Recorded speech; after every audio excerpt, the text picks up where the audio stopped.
School का foundation जो है ना, या एजुकेशन सिस्टम की जब हम बात करते हैं, मोटा मोटी ये देखा जाए, मनीष सिसोदिया को एक बच्चे ने जगाया। और मैं आज बहुत भावुक हो गया हूं वो जब कहानी पढ़ा हूं तो। उनको एक बच्चे ने ये कहकर जगाया कि हम देश के भविष्य नहीं हैं क्योंकि हम सरकारी स्कूल में पढ़ते हैं। देश के भविष्य तो वो हैं जो प्राइवेट स्कूल में पढ़ते हैं। और मुझे कहने में शर्म नहीं हो रही है कि मेरी परवरिश, मेरी पढ़ाई लिखाई प्राइवेट स्कूल कॉलेजेस में देश और विदेश में हुई है, इसलिए मैंने एक नाम कमाए, अपना एक जगह बनाया। तो 30-35 साल में बाकी जो सरकारी स्कूल में बच्चे पढ़े हैं, 99% क्या वो देश का भविष्य नहीं बना पाए हैं? शायद नहीं। तो उस बच्चे ने वो सरकार पे एक तमाचा था।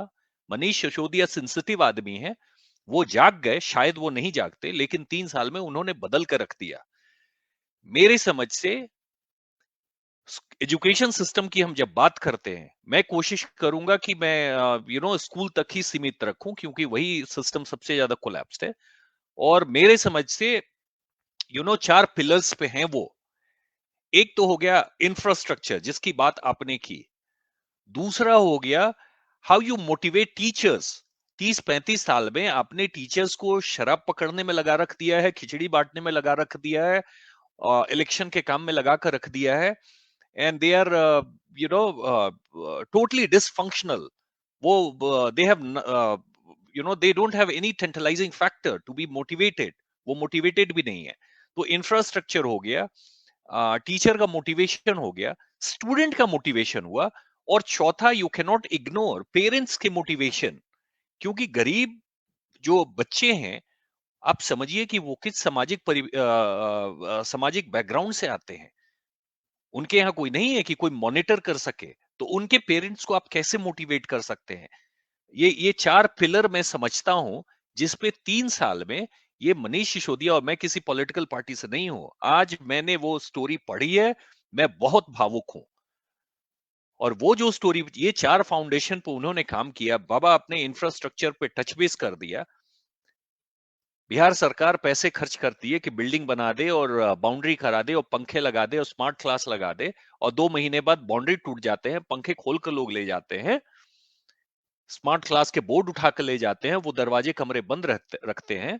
और अभी आपने फोटो भी दिखा दिया कि स्कूल तो छोड़ दे, यूनिवर्सिटी का ये हाल है कि उसके टॉयलेट्स हैं या हॉस्टल्स हैं, वो यूज करने के लायक नहीं है। तो सरकारी स्कूल में और कॉलेजेस में गरीब के बच्चे जाते हैं, इसका मतलब क्या उनका कोई अधिकार नहीं है? उनको हम डिप्राइव्ड रख रहे हैं? 30-35 साल में हमने क्या दिया उनके लिए?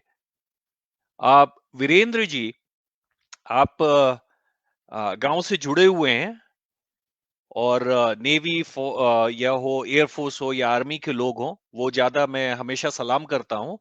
और वो ज्यादा क्लीन छवि के लोग माने जाते हैं, होते भी हैं। आप इसको कैसे देख रहे हैं? आप कैसे, आई मीन, गरीबों के लिए जो शिक्षा है प्राइवेट स्कूल की तरह, गरीब के बच्चे हैं, वो भी इंसान हैं। तो वो कैसे, वो डिप्राइव नहीं रह सकते हैं? तो क्या करना चाहिए? What you see? मेरी आवाज वीरेंद्र सभी जी। को सुनाई दे रही है? मेरी आवाज सभी को सुनाई दे रही है? सो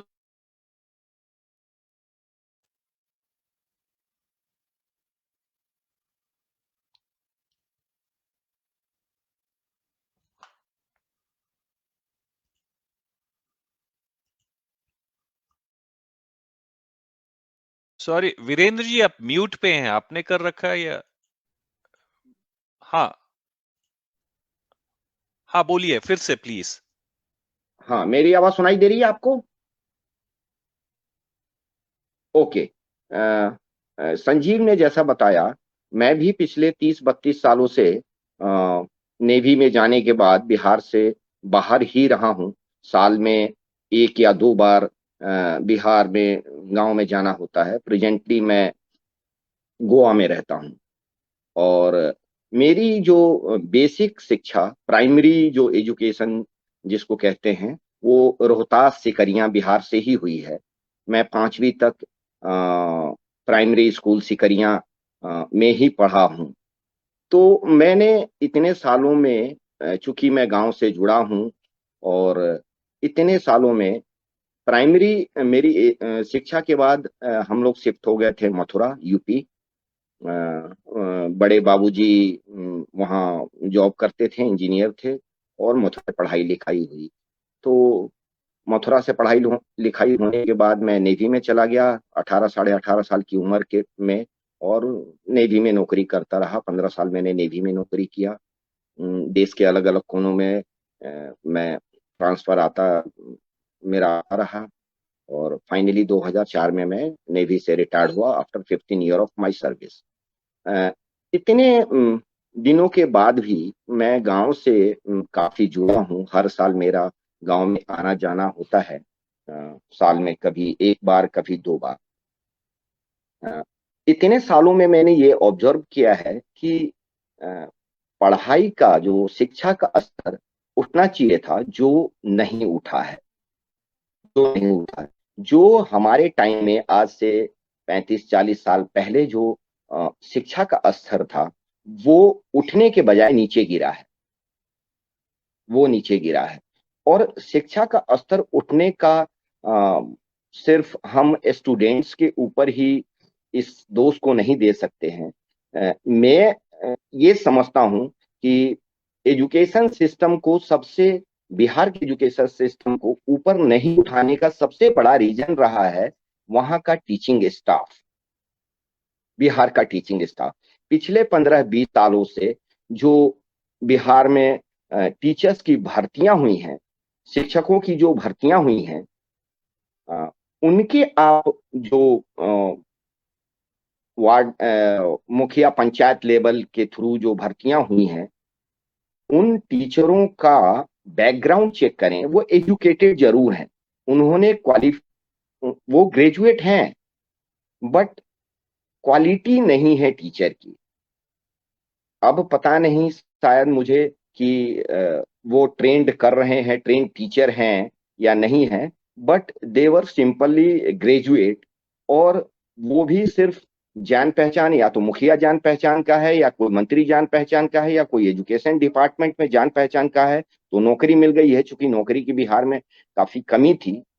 और तो मैं सबसे बड़ा जिम्मेदार मानता हूँ एजुकेशन सिस्टम में जो हमारे टीचर्स हैं, कि और टीचर की उनकी रिक्रूटमेंट पॉलिसी हमारे बिहार की सही कभी नहीं रही है।